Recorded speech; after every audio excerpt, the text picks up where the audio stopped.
शासनाची आणि आपली सर्वांची एकूणच सर्व समाजाची जबाबदारी आहे।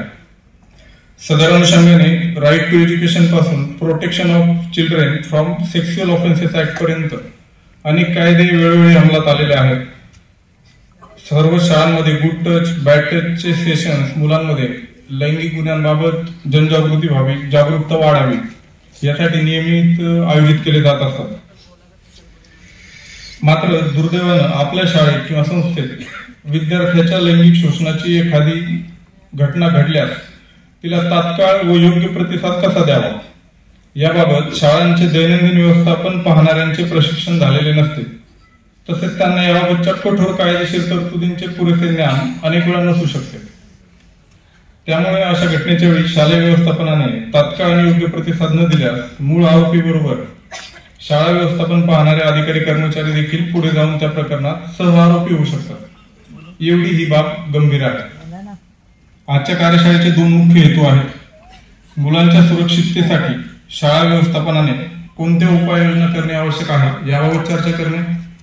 दोन, मुलांच्या सुरक्षिततेच्या अनुषंगाने आवश्यक उपाययोजना करूनही आपल्या शाळेत मुलांच्या लैंगिक शोषणाची दुर्दैवी घटना घडल्यास तिची तात्काळ दखल घेऊन तिला कशा पद्धतीने योग्य प्रतिसाद द्यावा याबाबत चर्चा करणार। उपरोक्त दोन मुद्द्यांच्या अनुषंगाने आजच्या कार्यशाळेत आपले जे मान्यवर वक्ते या ठिकाणी उपस्थित आहेत त्यांच्याकडून आपल्याला योग्य मार्गदर्शन मिळेल व आपण सर्वजण एकत्र येऊन मुलांना अधिक सुरक्षित असं शैक्षणिक वातावरण उपलब्ध करून देण्यासाठी यशस्वी प्रयत्न करू अशी सदिच्छा व्यक्त करतो आणि मी माझे प्रास्ताविक थांबवतो। धन्यवाद।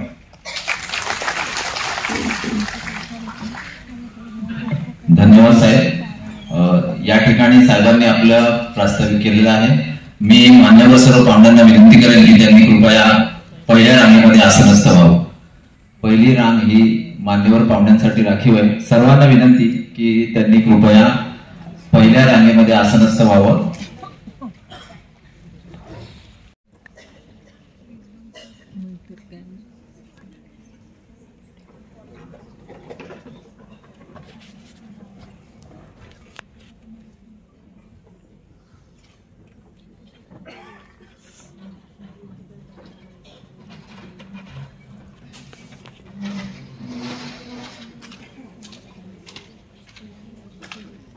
अब तो हर सफर से डर लगता है, राह चलते डर लगता है। अब तो हर सफर से डर लगता है, रात के अंधेरों से ज्यादा अब तो दिन के उजालों में डर लगता है। उर्दू अदब के बहुत बड़े शायर अहमद फराज साहब ने ये पंक्तियां कई सालों पहले लिखी थी। आज आपल्या भगिनीची हीच अवस्था आहे। 7च्या आत घरात ही आपल्या महाराष्ट्राची संस्कृती। आपली आई किंवा घरातील स्त्री नेहमी म्हणायची की 7च्या आत घरात मुलींनी परत यावं। पण आज दिवसा ढवळ्या आणि अशा ठिकाणी जिथं आपण संस्काराचं शिक्षण घेण्यासाठी जातो या संस्काराचं केंद्र असलेल्या शाळेमध्ये जर अशा घटना घडायला लागल्या तर विचार करा। अत्यंत दुःखद आणि गंभीर बाब आहे। आपण नुकताच स्वातंत्र्याचा 78वा स्वातंत्र्य महोत्सव साजरा केला। सुवर्ण अमृत महोत्सवाला देखील फार काही वेळ गेलेला नाही। आपल्या स्वातंत्र्याचा अमृत महोत्सव नुकताच येऊन गेला आणि आज आपण आपल्या प्रजासत्ताकाच्या अमृत महोत्सवाच्या उंबरठ्यावर उभे आहोत। म्हणजे एकीकडे आपल्या देशाला स्वातंत्र्य होऊन प्रजासत्ताक होऊन 75 वर्ष होत आहेत, पण दुर्दैवाने आजही या देशामध्ये दररोज नवीन बलात्कार, दररोज 90 बलात्काराच्या घटना नोंदल्या जातात। ह्या नोंदल्या जातात, न नोंदल्या जाणाऱ्या 4 भिंतीमध्ये दफन होणाऱ्या घटनांची तर गणतीच नाही। अब्रू नुकसानीच्या भीतीने अशा घटना 4 भिंतीमध्ये दडपल्या जातात। याच्यावर मान्यवर जे आपले आहेत या ठिकाणी यांच्याशिवाय चांगलं मार्गदर्शन कोण करणार।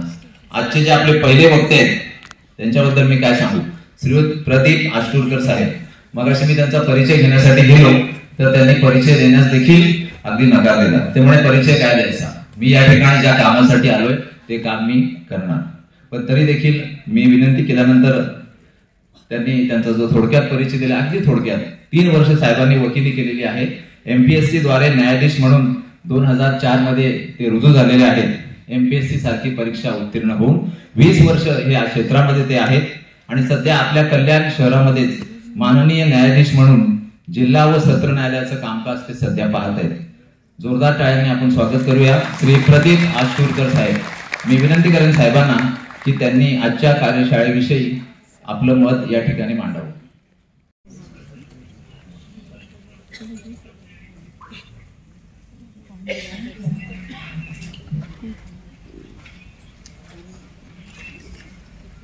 सगळ्यांनी भेटायला हवंच होतं, कारण न्यायाधीश कोणाशी कधीच बोलायला जात नाही. पण ती भेट थोड्याशा अजून चांगल्या वातावरणात झाली असती तर बरं झालं असतं. हे वातावरण एवढं गंभीर आहे की एखाद्या मेट्रो सिटीमध्ये अत्यंत नावाजलेल्या शाळेमध्ये अशा प्रकारची घटना व्हावी आणि ती घटना कित्येक दिवस कोणी कोणाला सांगूच नाही, किंबहुना तो दाबण्याचा प्रयत्न करावा. आणि मग ह्या सगळ्या चुकीच्या गोष्टी माननीय उच्च न्यायालयाने स्वतःची सुमोटो याचिका दाखल करून त्याबाबत निदर्शन द्यावेत. हे सगळंच आपल्याला कुठेतरी थांबवावं लागेल. मला जो विषय दिलाय तो आहे पॉक्सो अधिनियम. पॉक्सो म्हणजे काय? Prevention of child from sexual abuses. मराठीत सांगायचं असेल तर लहान मुलांच्या लैंगिक छळवणूक थांबवण्याचा कायदा. कायद्यामधल्या तरतुदी ह्या खूप टेक्निकल असतात. लोकांना कायदा वृक्ष वाटतो, त्यांना त्याच्यात काही इंटरेस्टिंग वाटत नाही. आणि मेन चूक इथेच होते, आपण कायदा जाणून घेण्याचा प्रयत्न करत नाही. आपल्याला लहानपणापासून शिकवलं कायद्याची जाण असावी की नसावी, पण कायद्याची भीती असावी. चुकीचं आहे. कायद्याची जाण असावी. भीती वाटावा म्हणून कायदा आहेच, पण जर मला माहीतच नाही की मी जे करतोय ते चुकीचं आहे तर मग म्हणून कायद्याची जाण असणं आवश्यक आहे. कायद्याचं अजून एक गृहीतक आहे की मला माहीत नाही हे कायद्यापुढे चालत नाही. Ignorance of law is no excuse. मला हे माहीत नव्हतं, माझ्याकडून हे चुकीने घडलं, हे गृहीतक कायद्याला मान्य नाही. तुम्ही जन्माला आल्यापासून तुम्ही मरेपर्यंत कायदा तुमच्या सोबत आहे. जन्मलं की जन्माचं प्रमाणपत्र असावं लागतं, मृत्यू झाला की मृत्यूचं प्रमाणपत्र तयार करावं लागतं. आणि हे या सगळ्यामधली जे काय ना त्या जेवढे कायदे या देशात आहेत ते सगळे तुम्हाला माहीत आहेत असं गृहीतक आहे. आणि त्यामुळे ही कार्यशाळा, त्यामुळे हा सगळा उठाठेव कित्येकदा आपल्या हातून न कळत चुका होतात. तुम्हाला मला असं सांगण्यात आलं की इथे सगळे शाळेतले सर आहेत, शाळेतले प्रिन्सिपल आहेत. थोडंसं वातावरण वाईट करतो. खूप दिवसापासून वाटायचं की शाळांना सरांना पण मी शिकवेन, सगळ्या सरांना शिकवेन. थोडस वातावरण खूपच गंभीर होते म्हणून म्हणालो. पोक्सो कायद्याची अंमलबजावणी सन 2012 मध्ये झाली. ढोबळ मनाने आज 12 वर्ष झाली. प्लीज सगळ्यांनी फोन बंद करा. मी न्यायाधीश आहे, मी फोन जप्त करेन. फोन बंद करा आणि ते फ्लॅश मारणं बंद करा. आम्हाला आधी सवय नसते. न्यायाधीश कधी कोणत्या भाषणाला जात नाही, खूप तयारीने हवंय आम्ही. त्यामुळे ते फोन बंद करा प्लीज. सन 2012 मध्ये जेव्हा कायदा आला तेव्हा असं वाटलं होतं की आता या कायद्याचं भय खूप जास्त निर्माण होईल आणि लहान मुलांवर जे अत्याचार होत आहेत ते थांबतील, किंबहुना ते थांबले पण आहेत. पुष्कळसे कमी झालेत, बंद नाही झाले. ढोबळ मानाने 12 वर्ष झाली आहेत. 12 वर्षामध्ये खरोखर सांगा, कुणी एक जण तुमच्यापैकी हात वरती करा आणि मला सांगा की सर मी पॉक्सो कायद्यातले ढोबळ सेक्शन तरी वाचले. आपण वाचतच नाही. आपल्याला असं वाटतं की हे माझं काम नाही, माझं काम ते कोर्टामध्ये ते वकील बघतील, पोलीस बघतील, जज बघतील. आणि म्हणून मग ही प्रबोधनाची कार्यशाळा. आता वेळ आली आहे 12 वर्षानंतर की तुम्हाला हे सांगण्यात यावं की आपली पण ह्यामध्ये भूमिका आहे आणि किंबहुना तुम्ही असे लोक आहात जिथे ही लहान मुलं रोज तुमच्याशी इंटरॅक्ट करतात, तुम्हाला त्यांचं भावविश्व जास्त कळतं. आम्हाला कळत नाही असं नाही, पण तुम्ही फर्स्ट हँड आहात. तुम्ही जर साध्या गोष्टी केल्या, मी कायद्याकडे येतोय, पण मला असं वाटतं की मी बाकीचं थोडंसं सांगितलं पाहिजे. माझं रिपिटेशन होईल, बाकीचे लोक पण या बाबतीत सांगतील, पण हे आवश्यक आहे. बिहेवियरल चेंजेस हे खूप महत्वाचं आहे. तुमच्याकडे जे रोज मूल येतं, जे बाळ येतं, ते रोज वागताना एखाद्या दिवशी थोडंसं वेगळं वागायला लागलं, हे पहिल्यांदा फर्स्ट हँड तुमच्या लक्षात येतं. माझ्याकडे केस होती, नाव सांगणं अलाउड नाही आहे, पण मी फॅक्ट सांगू शकतो. एक छोटं बाळ होतं जे शाळेमध्ये अत्यंत हुशार होतं, रेग्युलरली जायचं, आणि त्या बाळाने शाळेमध्ये येणं बंद केलं. शिक्षकांच्या लक्षात आलं की हे बाळ शाळेतच येत नाहीये. शाळा संपल्यानंतर ते त्या बाळाच्या घरी गेले. बाळाचे आईवडील अत्यंत गरिबी परिस्थितीमध्ये होते. यांनी विचारलं, बाळाला तुम्ही शाळेत का नाही पाठवते? ती म्हणती, जायचं नाही, आम्ही बंद केलं. शिक्षकांनी त्या बाळाला जवळ घेऊन विचारले, बाळा तू शाळेत का नाही येत? आणि हे जे 2 दिवसापूर्वी आपण ऐकलं ना, तसंच काहीतरी त्या बाळासोबत पण घडलं होतं. मी आता जे म्हणतो ना, फर्स्ट हँड इन्फॉर्मेशन ही तुमच्याकडे. तुम्ही थोडेसे बिहेवियरल चेंजेस पाहिले, तुम्ही थोडंसं ऑब्झर्व केलं, टिपिकल सर मॅडम न होता त्या बाळासोबत थोडंसं इंटरॅक्शन केलं, थोडा विश्वास वाढवला, तर हे सगळं अजून वाईट होण्याच्या आधी आपल्याला थांबवता येईल. तुमची भूमिका खूप महत्वाची.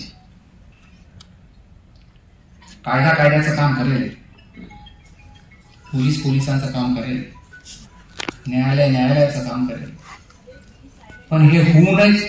पुन्हा कोण वाचतोय? Not accepted.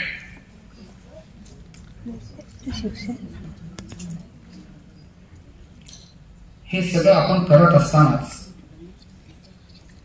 I am sorry, आवाज थोडासा वाढला माझा. मी सांगत होतो की तुमचा रोल इतका महत्वाचा आहे की तुम्ही 90% जास्त असे प्रसंग पहिल्या पायरीवरच थांबवू शकता. दिल्लीमध्ये खूप भयावह अशी एक घटना आहे. एक अत्यंत मोठी शाळा होती, समृद्ध घरातली मुले यायची, आणि त्या मुलाला काही सिनियर्स रॅगिंग करायचे. त्यांनी तिथल्या सरांना, तिथल्या शिक्षकांना सांगायचा प्रयत्न केला. कोणी जास्त कॉग्निझन्स घेतला नाही, जास्त विचारही केला नाही. अरे काय नाही, जास्त नाही, तुला सतत ना, तू त्याच्या मागे नको लागू, तू आपला बघ.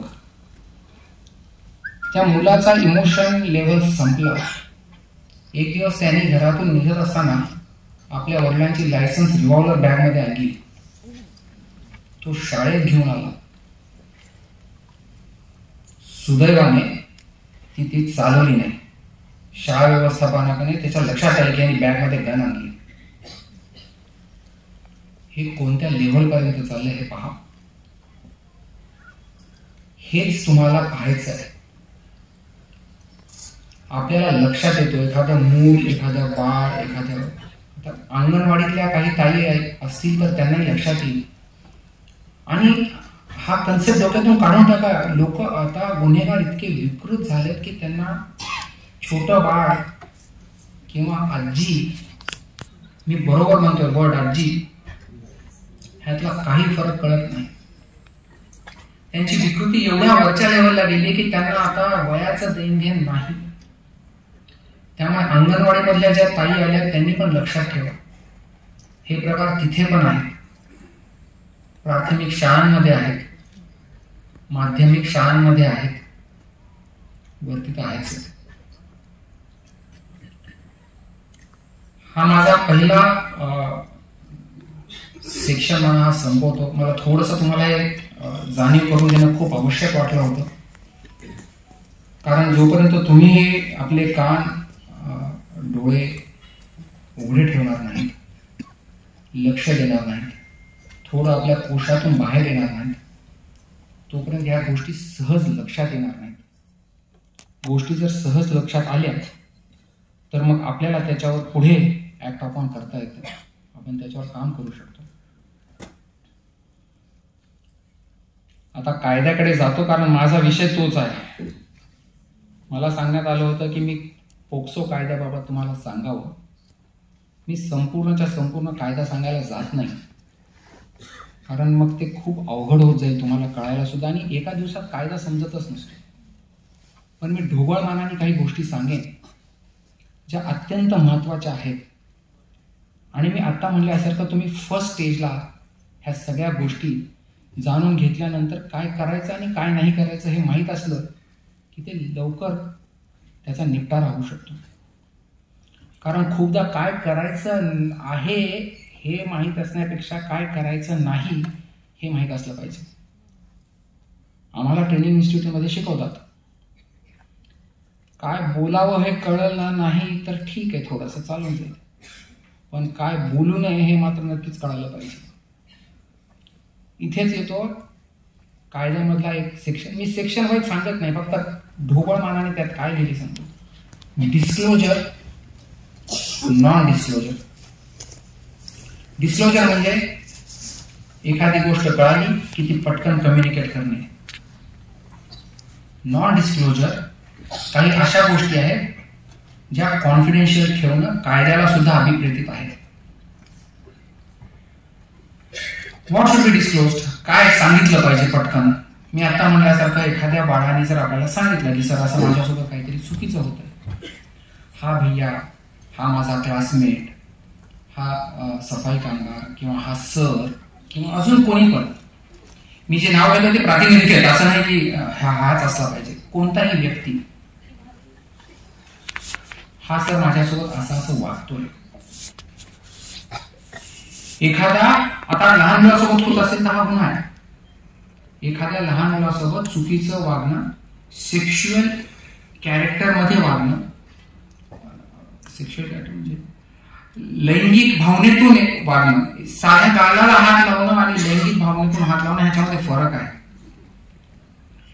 एखाद्याला जाता जाता टपली मारणं, परंतु विशिष्ट भागावर टपली मारणं, ह्यात सुद्धा फरक आहे.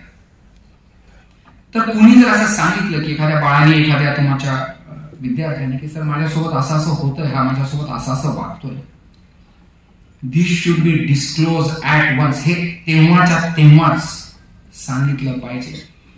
लहान मुलांसोबत एखादा गुन्हा होत असेल, एखादं लैंगिक कृत्य होत असेल, विकृती होत असेल, तर ते तात्काळ कम्युनिकेट झालं पाहिजे.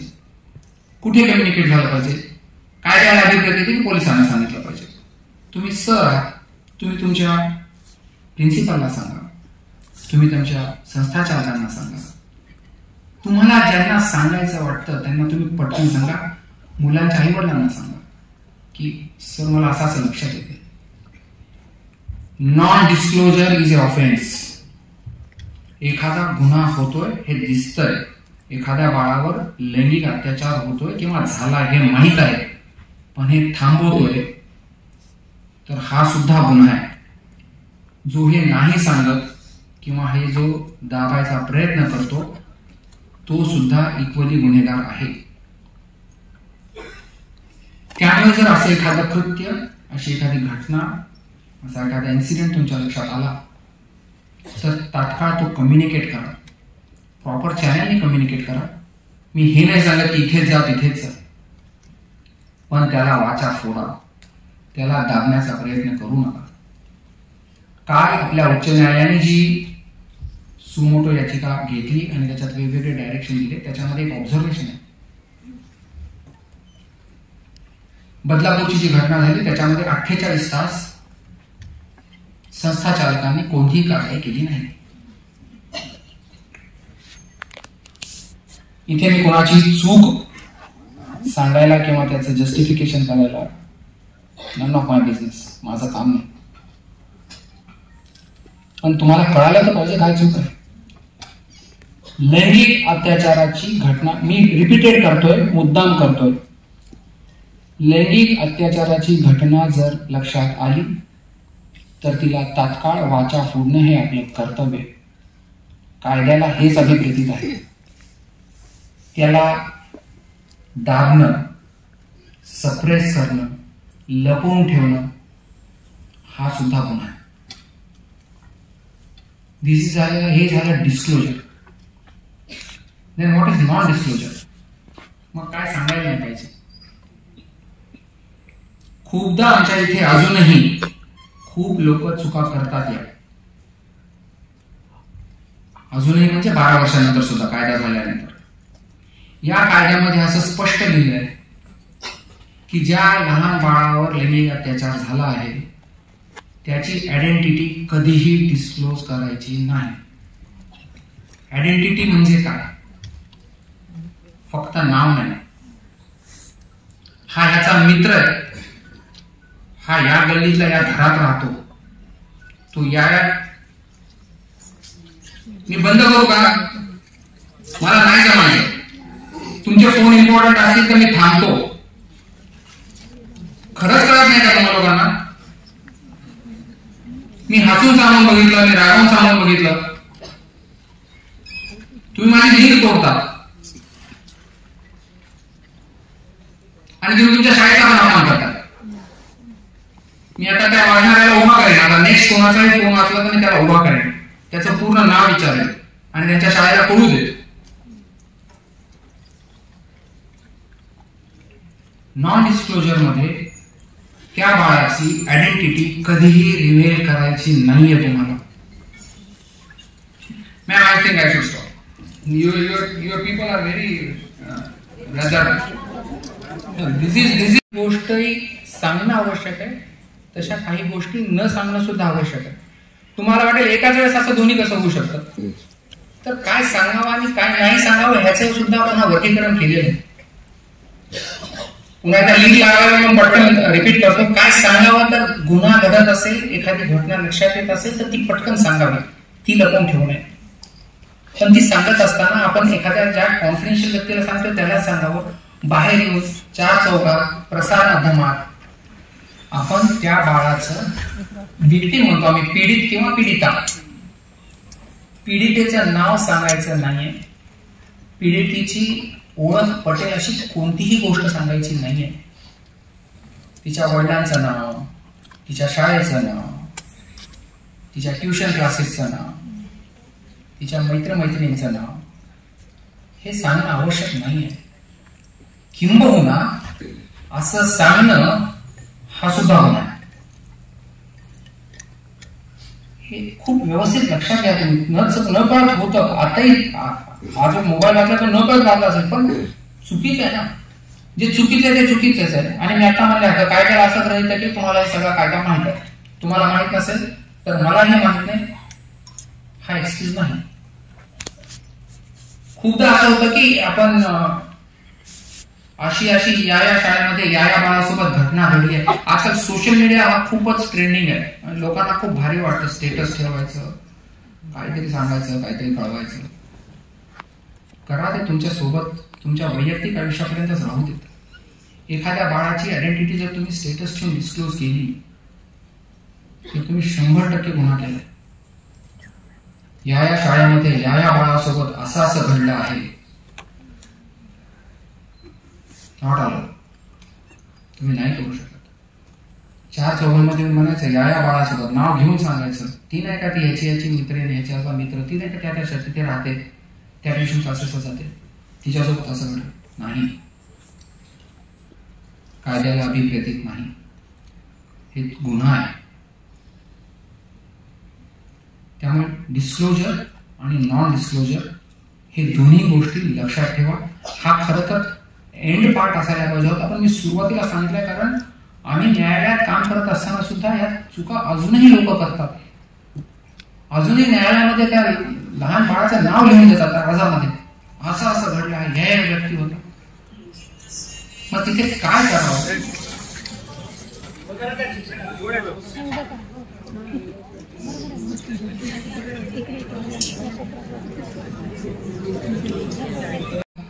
हा काय म्हणतात खून गाठ बांधा, हे हमेशा करता लक्षात राहू द्या. What we must do. समारंभामध्ये किंवा समारंभाचं भाषण करण्यापूर्वी साधारण परिचय करून देताना सांगितलं की माझा 40 वर्षाचा अनुभव या कायदा क्षेत्रातला आहे. खरं आहे, पण त्याच्या आधी साधारण 1981, 82, 83 BSc पदवी घेतल्यानंतर अनट्रेन शिक्षक म्हणून 3 वर्ष काम करण्याचं मला अनुभव आहे. तो काळ 1986 पूर्वीचा, म्हणजे बाल न्याय अधिनियम 1986, ज्युएनाईल जस्टिस ऍक्ट येण्यापूर्वीचा आहे. ज्युएनाईल जस्टिस ऍक्ट मध्ये ज्या बऱ्याचशा गोष्टी आहेत त्यावेळी त्याची आम्हाला कल्पना नव्हती. त्यामुळे भोईर मॅडमनी मगाशी सांगितलं की आमच्या काळामध्ये त्या शिक्षणामध्ये जे आम्हाला शिक्षक लाभले, साधारण ज्या गोष्टी छडीवाजी छमछम किंवा तशा पद्धतीनं विद्यार्थ्यांना हाताळलं किंवा आम्ही त्या वातावरणात घडलो आणि त्यामुळे आम्ही या स्तराला पोहोचलो, तर त्या गोष्टीचं आपल्याला आता उदात्तीकरण करता येणार नाही. कारण ज्युएनाईल जस्टिस ऍक्ट मुळे सगळे संदर्भ बदललेले आहेत. खूप बारकाईने जर आपण ज्युएनाईल जस्टिस ऍक्ट पाहिलं तर अशी परिस्थिती आहे की बालकाला हाताळणारा कोणी व्यक्ती, मग पालक असो, शिक्षक असो, इतर कोणीही असो, त्यांच्यावर जर कोणत्याही पद्धतीने अत्याचार करत असेल तर तो गुन्हा होतो. त्यामुळे खरं तर पालकही त्यातून सुटत नाहीत. तर अशा पद्धतीची नियमावली असताना देखील आपल्याला या कायद्याचं का भय वाटत नाही, समाजामध्ये का ढाल निर्माण होत नाही, ही अतिशय आश्चर्याची आणि गंभीर बाब आहे. खरं तर आता हा पोक्सो बाललैंगिक अत्याचार प्रतिबंधक कायदा 2012 साली आला. त्याच्यापूर्वी कायदे नव्हते का? कायदे होते. साधारण तुमच्या लक्षात येईल की 2000 नंतर बरीचशी चळवळ कायद्या क्षेत्रात झालेली आहे. मग ते दिवाणी प्रकरण असो, त्याच्यामध्ये देखील 1999 आणि 2002 मध्ये बऱ्याचशा सुधारणा झाल्या. तसं तुम्हाला आठवत असेल की 2005 मध्ये वारसा हक्क संबंधी महिलांना जो समान हक्क जो महाराष्ट्र राज्यामध्ये 1994च्या दुरुस्तीने दिला होता, तो संपूर्ण राष्ट्रीय स्तरावर 2005 मध्ये दिला. 2005 मध्ये अजून एक अतिशय चांगला कायदा आला जो सिनियर सिटीजन आहे, जी वृद्ध व्यक्ती आहे त्यांच्या संरक्षणासाठी, त्यांच्या हक्कांच्या संरक्षणासाठी कायदा आला. असे वेगवेगळे कायदे आहेत. त्यामध्ये मग हा पोक्सो लैंगिक अत्याचार संबंधीचा जो कायदा आहे हा आहे. आता या संबंधात कोर्टाने काय केलेलं आहे की जसं साधारण पोक्सो ऍक्टच्या केसेस असतील किंवा विमेन अॅट्रॉसिटीजच्या केसेस असतील, महिला संबंधात कोणताही अत्याचार असेल तर त्या संबंधात त्यांचे प्रकरण लवकर हाताळण्यासाठी म्हणून प्राधान्यानं महिला न्यायाधीश आणि महिला कर्मचारी अशा प्रकारचा प्रयोग खूप पूर्वीपासून आहे. साधारण 2012 जेव्हा हा पोक्सो ऍक्ट आला तेव्हा मी इथेच कार्यरत होतो. साधारण एप्रिल 2013 ते एप्रिल 2014 इथे मी जिल्हा सत्र न्यायाधीश 1 म्हणून काम करत होतो. तर त्यावेळी डिसेंबर 2012 मध्ये कायदा आला आणि फौजदारी केस क्रमांक 1/2012 तो डिसेंबर महिन्यामध्ये या पोक्सो मध्ये तो गुन्हा नोंद झालेला होता या आपल्या कल्याण डोंबिवली महानगरपालिकेच्या हद्दीमध्ये. न्यायाधीशावर खूप गोष्टीची बंधनं असतात. मगाशी अष्टुर्न साहेब बऱ्यापैकी रिॲक्ट झाले. ते खरं तर ते थोडस पोट तिडकीतून येतं आमच्यासाठी की बाबा समाजामध्ये थोडासा तो बदल व्हायला पाहिजे. त्याची सुरुवात सहजपणे 5-10 मिनिटांचा जरी फेरफटका मारला तरी या सगळ्या याच्यामध्ये थोडासा फरक पडू शकतो असं मला वाटतं. अजून एक दुसरा प्रश्न किंवा थोडस मलाच वाटतं, म्हणजे कदाचित आपल्याला असं वाटेल की शिक्षक म्हणून काम करत असताना नेहमी चर्चा होती की फक्त शिक्षक म्हणून काम करत असताना शाळेचंच नाही, मला आम्हाला अजूनही खूप जबाबदारी असतात. पहिली मुख्य जबाबदारी असते ते तो जो सिलेबस पूर्ण करण्याची जी गडबड असते, तर त्याच्यामध्ये ह्या सगळ्या गोष्टी करायला आम्हाला कुठे वेळ मिळणार. कदाचित असा प्रश्न मनात येऊ शकतो, पण त्याच्यावर आपल्याला मात करणं, त्याच्यावर आपल्याला निश्चितपणे मात करणं गरजेचं आहे आणि ती आपली जबाबदारी आहे.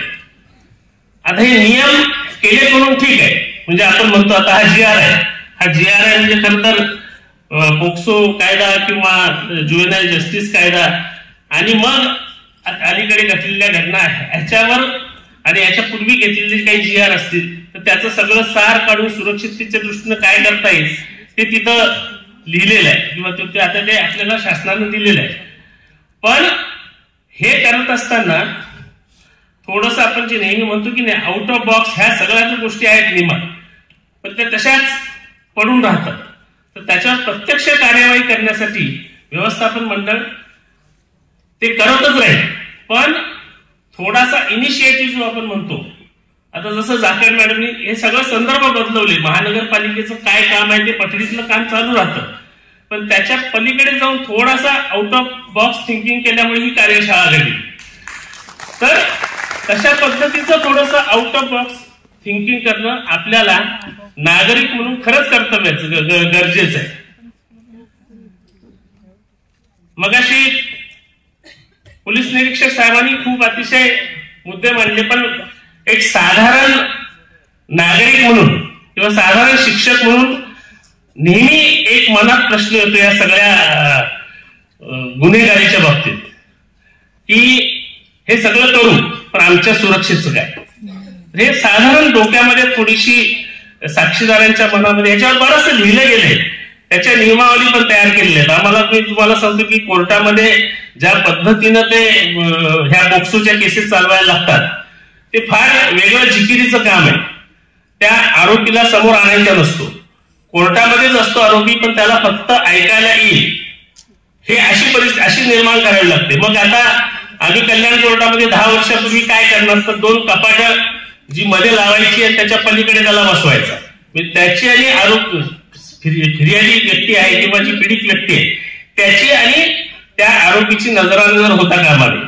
ह्या सगळ्या इन्फ्रास्ट्रक्चरची गोष्टी आहेत त्या, पण एक साधारण जाता जाता उल्लेख म्हणून सांगतो या सगळ्या गोष्टी लिहिलेल्या आहेत, पण प्रत्यक्ष त्याची अंमलबजावणी करताना जास्त त्याची हमी, जास्त त्याची सुरक्षा लोकांच्या मनात कशी निर्माण होईल ह्याकडे आपण सगळ्यांनी लक्ष देणं गरजेचं आहे. याच्यामध्ये कुठल्याही प्रकारे पोलीस यंत्रणा किंवा न्यायालयीन यंत्रणा यांना अजिबात टाळाटाळ करता येणार नाही. खरं म्हणजे प्रत्येकानं आपलं काम प्रामाणिकपणे करायचं. जेव्हा आपण अपेक्षा करतो की साक्षीदारांनी त्यांनी आपलं जर काम प्रामाणिकपणे करायचं असेल तर त्याच्याशी निगडीत, त्या केसशी निगडीत ज्या यंत्रणा आहेत त्यांनी देखील तितक्याच जबाबदारीपणे निरीक्षक साहेबांनी अतिशय ठामपणे सांगितलं की पोलीस जर काही याच्यामध्ये चूक करत असतील, काही वेगळं नोंदवत असतील तर निश्चितपणे तुम्ही त्याची वरिष्ठांकडे तक्रार करा. हे खरं तर ह्याचं शिक्षण, हा संदेश जो आहे तो गेला पाहिजे. वरिष्ठांकडे त्याची तक्रार होऊ शकते. अतिशय साधा कलम आहे 100. अर्थात मी आता थोडासा भारतीय दंडविधानाचं, भारतीय जो क्रिमिनल प्रोसिजर कोड आहे त्याचा एक साधा संदर्भ देतो. 154 खाली हा FIR जो आपण म्हणतो तो 154 खाली या कलमाखाली दर्ज होतो, दाखल होतो. तर त्याच्यामध्ये एक उपकलम आहे 154(3) की जर तिथल्या ऑफिसर इन्चार्जनी जर दखलपात्र गुन्हा असूनही जर त्याची नोंद घेण्याचं टाळलं तर त्याची लगेचच तक्रार वरिष्ठांकडे होऊ शकते आणि ती करायची असते. आणि अशी जर तुम्ही लेखी तक्रार वरिष्ठांकडे केली म्हणजे साधारण सुप्रिंटेंडेंट ऑफ पोलीस किंवा कमिशनर ऑफ पोलीस आणि तरीही त्याची जर दखल घेतली नाही तर तुम्हाला कोर्टामध्ये प्रायव्हेट कंप्लेंट दाखल करता येते. तर ह्या गोष्टी कायद्यामध्ये आहेत, पण त्या ह्या साक्षीदारांपर्यंत, लोकांपर्यंत, जनरल लोकांपर्यंत ह्या गोष्टी थोड्याशा पोहोचल्या पाहिजेत. आणि सुरक्षिततेची हमी 100% सांगतो की त्यामध्ये थोडीशी आपल्याला भीती वाटण्याची शक्यता असते, पण त्याच्यावर मात करण्याची आता वेळ आलेली आहे. कारण समाज देखील असा काही इतकाही नाही राहिलेला असा आता, आणि सोशल मीडिया तर असा आहे की बऱ्यापैकी आपल्याला त्या बाबतीमध्ये सपोर्ट असा मिळू शकतो. त्याच्यानंतर अतिशय महत्वाचं म्हणजे हा लिंगभेद विरहित गुन्हा आहे. म्हणजे पूर्वी कसं होतं की बलात्काराचा गुन्हा किंवा लैंगिक गुन्हा म्हटलं की पीडित व्यक्ती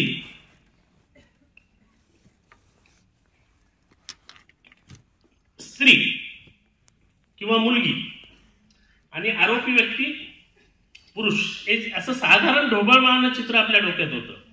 पण त्या सगळ्याच्या पलीकडे जाणारा हा पोक्सो जो कायदा आहे, पर्टिक्युलरली हा पोक्सो कायदा, हा त्याच्या पलीकडे जाऊन लिंगभेद विरहित असा हा कायदा तयार करण्यात आलेला आहे. तर त्याचं संरक्षण, जे कायद्यानं जे संरक्षण दिलेलं आहे ते त्या मुलांपर्यंत पोहोचलं पाहिजे. आणि आपल्याला सगळ्यांनाच माहिती आहे की साधारण आपण ढोबळमाळानं 11 ते 5 अशी शाळेची वेळ धरली किंवा सकाळी 7 ते दुपारी 1 अशी जरी वेळ धरली तरी साधारण विद्यार्थी हा शिक्षकांच्या संपर्कात जितका वेळ असतो तितका पालकांच्या तर निश्चितच नसतो. कारण जे आता वर्किंग कपल्स आहेत ते तर मला वाटतं साधारण संध्याकाळी 1.5-2 तास वेळ देत असतील तर असतील. सकाळी 7-7:30 वाजता डोंबिवलीकर तर विचारू नका. म्हणजे थोड्यासा लाईटर वेन मध्ये सांगतो की मी जेव्हा न्यायाधीश झालो 95 साली मी हाजी अलीच्या क्वार्टर्स मध्ये राहत होतो आणि 5 वर्षानंतर मी स्वतःचं छोटं घर घेऊन मी सानपाड्याला राहायला गेलो. तर डोंबिवलीकर माझा मित्र म्हणाला की तुझ्यासारखा दुर्दैवी माणूस नाही. म्हणजे आमचा जन्मच जो आहे तो सगळा अख्खा आयुष्य जे आहे ते सगळं त्या ट्रेनमध्ये गेलं. खरं तर तुला हाजी अली ते धोबी तलाव हे जे कोर्ट आहे हे साधारण अर्ध्या तासाचा प्रवास होता, तो सोडून तू ह्या फंदात कशाला पडला. तर ते त्या वर्किंग कपलमध्ये त्या काळी मला आठवतं की ते सांगायचे की आम्ही मुलांना हार्डली एखाद दुसरा वेळ देऊ शकतो, 1-2 तास देऊ शकतो. तर त्यामुळे घडवण्याची जी जबाबदारी आहे किंवा घडण्याची जी प्रक्रिया आहे मुलांची, ती हे सगळ्या शिक्षकांकडे जास्त जाते. जसं मी म्हटलं पोलिसांची तर जबाबदारी आहेच. म्हणजे कशा पद्धतीने गुन्हा गेल्यानंतर तो दाखल झालाच पाहिजे, त्याबद्दलच्या तक्रारी हे ते असतात, तर त्याची पण यंत्रणा तिथे आहे. त्याच्यामध्ये ती कशा पद्धतीनं ते हाताळलं जातं प्रकरण, किती सेन्सिबली हाताळलं जातं, किती सुरक्षेची हमी पोलीस साक्षीदारांना देऊ शकतात, त्यांच्या मनामध्ये विश्वास आहे. सुरक्षेची हमी म्हणजे काय प्रत्येक वेळी पोलीस कॉन्स्टेबल सोबत असला अशातला भाग नाही, पण त्यांच्या मनामध्ये थोडस निर्भयाची भावना तयार करणं, भय गेलं पाहिजे. मी असा सुरक्षित आहे, मला पोलिसांचं कवच म्हणजे प्रत्यक्षात जरी नसलं तरी पोलीस यंत्रणा आपल्याकडे तितकी सक्षम आहे याचा ठाम विश्वास आपल्याला निश्चितपणे वाटणार आहे. कारण आता बऱ्यापैकी कम्युनिकेशनचं हे बदललेलं आहे. मगाशी सुरक्षेबद्दल बोलताना मी आता बोलत असताना जाखड मॅडम मला म्हणाले की त्यांच्या मुलीच्या शाळेमध्ये मुलगी पोहोचल्यास बरोबर मेसेज येतो की मुलगी सुरक्षितरित्या पोहोचली. तर हे जे तंत्र आहे हे टेक्नॉलॉजीच्या आधारे सगळ्यांना करणं शक्य आहे. पूर्वीच्या काळात काय होतं ते सांगतो. म्हणजे माझ्या मुलीच्या काळात मी साधारण 2000 साधारण 5-6च्या शाळेत प्रयोग होता. शाळेत कसा जायचं, मुलगी शाळेत गेली तर नाही, पण मुलगी शाळेत आली नाही तर 100% फोन यायचा. मला अजूनही आठवतं तिची सकाळी 7 ते 11ची शाळा असायची. 7:15 वाजता मला बरोबर शाळेतून फोन यायचा की मुलगी कुठे, मुलगी आज शाळेत का नाही आली. तर हे एका दृष्टीनं दुसऱ्या ह्याच्यासाठी आवश्यक आहे की पालकाला हे तरी कळतं की बाबा मुलगी घरातून गेली पण शाळेत पोहोचली नाही. म्हणजे साधारण ते शाळेत पोहोचली नाही इथपर्यंत सुरक्षा होती. आता मॅडम जसं म्हणतात की जसं मुलगी शाळेत पोहोचली हे पण कळणं आवश्यक आहे. हाही थोडासा तो सुरक्षेचा भाग आहे. तर ह्या टेक्नॉलॉजीचा वापर कुठपर्यंत करता येईल, म्हणजे सीसीटीव्हीचा जसा वापर करता येतो तसं ह्या जे बाकीचे ऍप आहेत कम्युनिकेशनचे, तर त्या ऍपचा वापर करून ते पालकांना त्याचं आपल्याला कसं सांगता येईल तेही बघायला पाहिजे. साधारण मी सांगतो की ह्या ज्युव्हेनाईल जस्टिस ऍक्ट मध्ये जर आपण बघितलं, बालक ची व्याख्या तर दिलेली आहे. म्हणजे त्याच्यामध्ये पूर्वी कसं होतं, ज्युव्हेनाईल जस्टिस ऍक्ट हा बाल विधी संघर्षग्रस्त बालक, बाल गुन्हेगार असा शब्द वापरता येत नाही, तर विधी संघर्षग्रस्त बालक आणि त्यांचे हक्क किंवा त्यांच्या जबाबदाऱ्या, त्यांची शिक्षा याच्या संबंधी होता.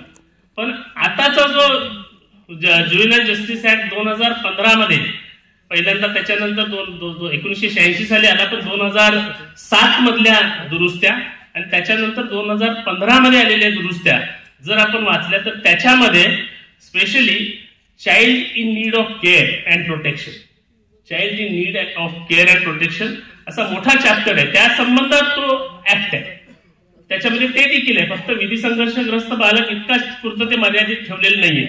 तर त्यामुळे हा चाइल्ड प्रोटेक्शन, चाइल्ड केअर हे अतिशय कळीचे मुद्दे आहेत, अतिशय महत्वाचे मुद्दे आहेत. आणि ते समाजातल्या जर अशा वाईट घटना जर आपल्याला टाळायच्या असतील तर निश्चितपणे त्या कायद्याला खऱ्या अर्थानं